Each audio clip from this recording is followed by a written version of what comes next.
So let's start with our 2025 WNBA MVP, and that has to go to the one and only Caitlin Clark. Is Caitlin Clark the 2025 MVP already?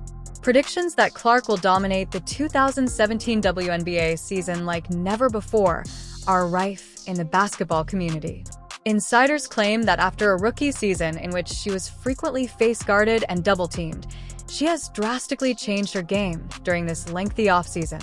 Aya Wilson and other celebrities are incensed by these early predictions, implying that there is more to their response than first appears. There is strong evidence that Clark has improved her skill set, developed her body, and gained the full support of coach Stephanie White. Everyone is taking sides in this basketball prophecy, including— I truly think that this second year for Caitlin Clark is going to be like nothing we have ever seen. She has had an entire offseason to train, to get into the gym, to work on things that she struggled with during her rookie season. Let's face it, what transpired last year, every time Clark took the floor, teams had a single strategy and she was repeatedly pushed around. Make her life a misery. Double teams had to defend themselves physically, which almost amounted to bullying. Getting double teamed, the physicality was like nothing that she ever saw. Her expression showed her dissatisfaction. She wasn't built for the WNBA's ruggedness, according to critics, and perhaps the transition from college to the professional ranks came too quickly. In addition, she didn't have a good start to the previous season. Her squad had trouble right away, and as she fought to get into a groove, the Indiana fever began to wane, with losses mounting and no genuine spark to change the pace. She went into her rookie year after coming off a very long college career. She had a couple weeks off, then went straight into the WNBA. However, throughout this lengthy offseason, something happened that no one anticipated. Remember how Clark appeared to vanish from social media for weeks? We now know why. She was starting over from scratch. The latest footage clearly shows the physical change. Clark has put on a significant amount of muscle. Strategic physical training created especially to manage the precise kind of touch she found difficult as a rookie. She has had an entire offseason to train, to get into the gym, to work on things that she struggled with during her rookie season. We have seen from the photos, from the videos, from the workouts that she has put on quite a bit of muscle, so it seems like she is taking all of these things so seriously. The strategy was thorough and meticulous. Clark determined precisely where she needed to strengthen her core stability and strength to keep her balance by using lower body force to break free from defenders and contact upper body strength to complete drives. She absorbs hits in recent training footage that would have sent her flying during the previous season, maintaining her balance and making flawless passes through narrow openings. It seems like Caitlin has been in the gym every single day, and if she wasn't in the gym, she was either golfing or doing some sort of speaking engagement. Because of this physical basis, Clark was able to carry out the tactical aspect of her metamorphosis. Last year, like a chess master predicting moves, she spent endless hours watching film of every defensive scheme teams used against her in order to develop counter moves for every scenario. She also learned new strategies for splitting double teams, finding passing angles that weren't previously available, and creating space against face guarding. Clark is ready to tackle any defensive obstacle. Not to mention the new team that Indiana has now. The Indiana Fever did incredible in free agency, and now Caitlin Clark is surrounded by not just a couple great players, the entire squad is finally full. For this reason, basketball analysts now believe Coach White is the key to Clark's anticipated MVP campaign. Her leadership, player development methodology, and strategic offensive system have produced the ideal setting for Clark to reach her greatest potential. The bodily change that we have all witnessed is only one aspect of the whole picture. The structure that will enable Clark to genuinely rule is White's system. We saw the kind of numbers, points, assists, things that she was doing led her team to the playoffs that she did in her rookie season. With all of that, now just think about her having an entire offseason, all of this time to train. She knows how she needs to adapt. White's approach goes beyond simply developing an MVP candidate. It has the ability to completely change the women's basketball landscape. Basketball gurus have made forecasts for the 2025 season that are so ludicrous that you would think they're insane until you consider the mounting evidence. According to experts, Indiana will score more points than any other team in the WNBA next season. This audacious prediction is supported See, they're not going to come into this year losing like they did last year.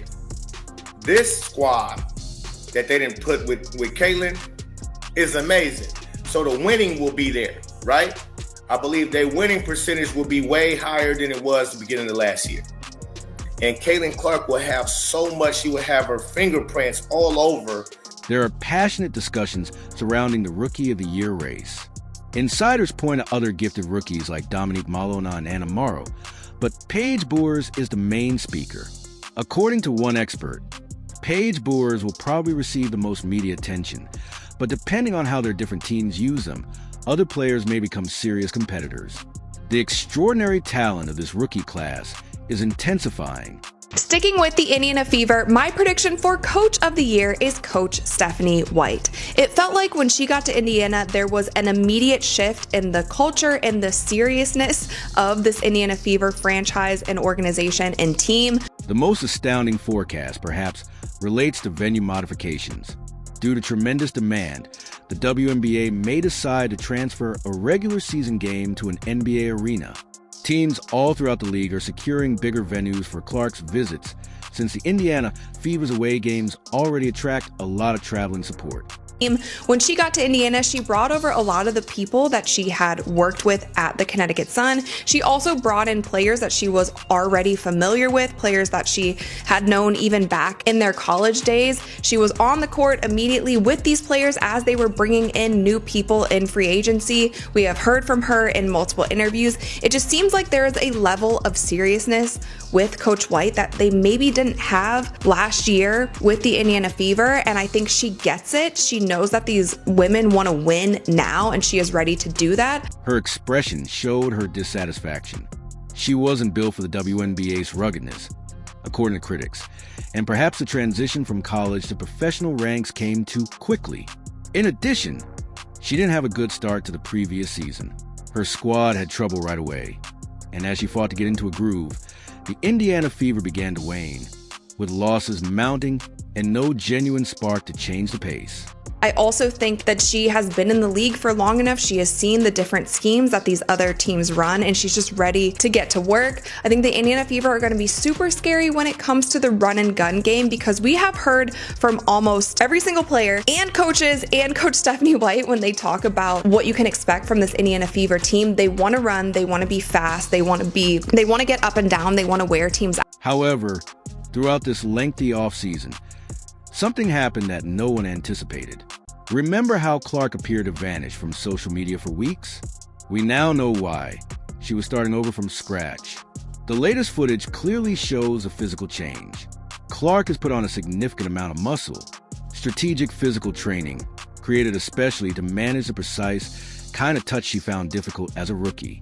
But I think the ceiling is so high for this team, and I think Stephanie White knows exactly what to do to get them all on the same page and help them to win now. Also learn new strategies for splitting double teams, finding passing angles that weren't previously available, and creating space against face guarding. Clark is ready to tackle any defensive obstacle. This time, the luxury of a whole offseason was a major benefit. She now had months instead of weeks to concentrate on her improvement. Unlike last year, when she entered the WNBA right out of college and had hardly time to recover her breath, there's a noticeable difference. She's just been able to focus on her game, getting better in the areas where she needs to. And she even spoke on the areas where she needed work at. The mid-range, being comfortable pulling up inside the three-point line. Her float game. According to the rumors from Basketball Insiders, we're going to witness an almost unstoppable Clark. She will finish through collision rather than losing her balance due to her increased strength. Because defenders cannot move her from her locations, her excellent shooting becomes more dangerous. And when she can stand her ground against physical defenders, her playmaking will blossom. And so that's also why I predict the Indiana Fever will lead all teams in team scoring. Behind the scenes, something even more revolutionary was taking place as Clark rebuilt her physique in the weight room. Everything changed when Stephanie White entered the Indiana building. We are currently seeing a whole organization completely redesigned with the goal of giving Caitlin Clark the MVP showcase she deserves. The team's increased vigor is a clear indication of their change. The culture of the Fever has entirely changed as a result of White's introduction of a serious and professional level. Players who previously went through the motions are now tackling practices with playoff-level passion. The shift was abrupt and significant, a radical change in perspective that has the league as a whole taking notice. So I think that they will be putting up crazy numbers this year with Caitlin Clark, Kelsey Mitchell, Aaliyah Boston all coming back, but now they have threats like DeWanna Bonner, Natasha Howard, Sophie Cunningham, Lexi Hall is back, and we'll just have to see how all of these women gel together on the court. White carefully brought in staff members with whom she had previously collaborated, including dependable veterans from her Connecticut Sundays, who were already aware of her goal. I required somebody who could communicate in the same basketball terminology that White used to describe to reporters following a recent session. Having a shared past facilitates the development of trust more quickly. The team has developed much more quickly because of this foundation of trust, and Clark's personal development fits in well with a renewed team atmosphere, fostering a mutually beneficial connection where players and the team improve each other's performance. I still think that I have the New York Liberty and the Minnesota Lynx in the running of my top two teams in the WNBA. They didn't change too much in their roster, but the people that they did add to their team just made both of these teams better. White's mentoring goes beyond standard coaching. She and Clark have established a genuine mentor-protege relationship, with her investing a lot of personal time in raising her basketball IQ, honing her skill set, and fostering her leadership abilities. Clark has the potential to be a generational star who could revolutionize women's basketball, according to White. I think she wants revenge. I think she is going to come back with a vengeance this season. She did incredible in Unrivaled. I think both offensively and defensively, Nafisa has taken her game to the next level. She defends Clark off of the practice court as well. White works behind the scenes to support Clark and make sure her top player is treated fairly by opponents and referees. White is making sure it doesn't happen again. Do you recall how Clark was being thrashed without calls during the previous season? League insiders acknowledge White's all-encompassing perspective. She is systematically establishing what might turn into a dynasty around Clark. Every choice, including roster construction, offensive sets, and practice regimens, is part of a well-thought-out strategy to optimize Clark's potential and build a strong team. And there are so many options here. It is so hard for me to predict. I think the media is definitely going to stick to Paige and most eyeballs are going to be on her. But I hope that we're able to cover this whole rookie class and just see how things start to unfold, because at this point in time, there's a few that I think could be in that mix, and it's really exciting to see. Players like A.J. Wilson are listening to pundits say that their defense won't be able to stop Indiana's attack sufficiently to make anyone angry with rivalry. Going on to championship predictions, basketball insiders have already predicted that the New York Liberty will play the Minnesota Lynx in the finals. They highlight the return of well-known players and important acquisitions like Maureen Johansson to the Liberty, as well as notable roster improvements on both sides. Before the season even starts, this forecast eliminates the current winners, causing major turmoil. Regarding the individual awards, experts are supporting Faisa Collier for Defensive Player of the Year following her outstanding performance in the Unmatched series.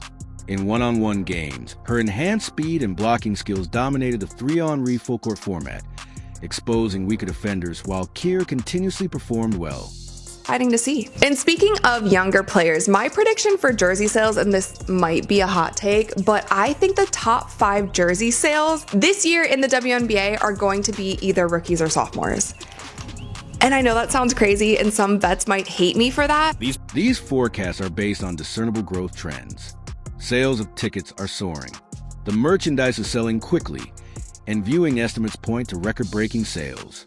However, women's basketball is seeing an unparalleled surge in interest as a result of the Caitlin Clark effect, which attracts waves of new fans who go on to find other amazing players in the league.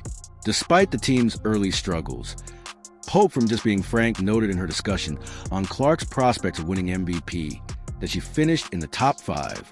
With a stronger supporting cast and more availability, 2025 might be the year she takes home the award.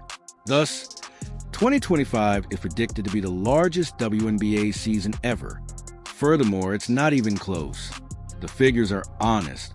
According to projections, the Caitlin Clark wave is driving record-breaking attendance, skyrocketing ticket sales, and an impending. I still think that Caitlin Clark and Angel Reese are going to be up there in jersey sales. I think Paige Beckers is going to be up there in jersey sales. That's already 3. The last 2, if you guys remember last season, Kate Martin was in the top 5 in jersey sales. Will she be up there again with the Golden State Valkyries now that she is going to be one of the faces of that franchise? I feel like at least 4 out of the top 5 jersey sales are going to be young players. Women's basketball is seeing an unparalleled surge in interest as a result of the Caitlin Clark effect, which attracts waves of new fans who go on to find other amazing players in the league. Despite the team's early struggles, Pope from Just Being Frank noted in her discussion on Clark's prospect of winning MVP that she finished in the top 5 with a stronger support